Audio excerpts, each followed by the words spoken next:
A hotel room, a packed bag, a final text. I'll be fine. Hours later, silence. By morning, headlines break, a family shattered, and questions no one can answer. But here's the question. When beauty becomes risk, who should be held accountable?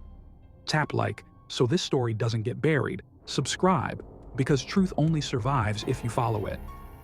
Jacky O seemed to have it all: success, family, and a loyal following online. She was building her brand, raising 3 children, and sharing moments that made fans feel connected. To many, she looked untouchable. But even in the spotlight, pressure builds.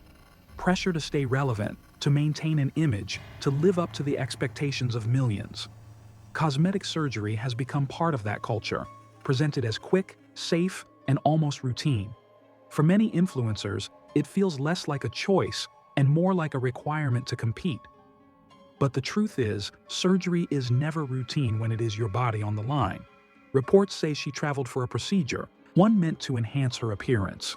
The risks were explained on paper, signed in ink, acknowledged with a nod. Therefore, the responsibility feels clear. Yet in reality, risk is never that simple. Her passing was ruled accidental, a medical complication no one planned for. But accidents leave scars that rulings cannot erase.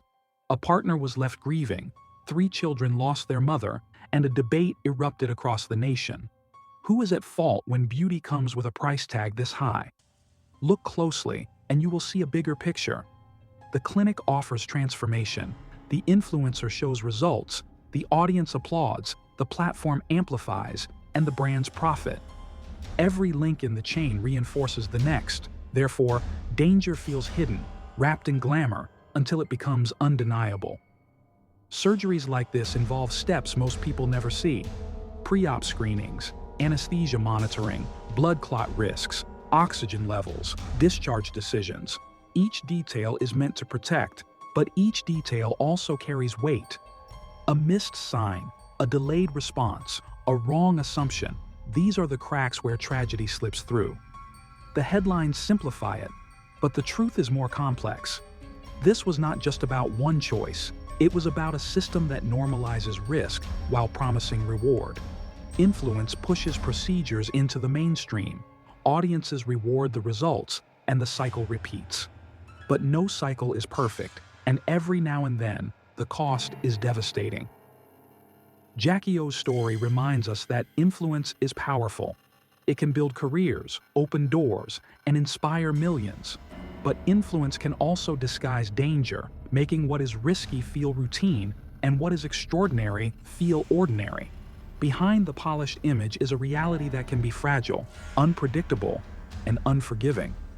So ask yourself, when a culture praises the result but hides the risk, who bears responsibility when tragedy strikes? Is it the clinic that performed the procedure, the industry that markets perfection, or the audience that rewards it with attention? So tell me, who should carry the most accountability, the clinic, the culture, or the audience? If this story pulled you in, don't stop here. Check out my longer investigations where the timeline is deeper, the questions sharper, and the lessons harder to ignore.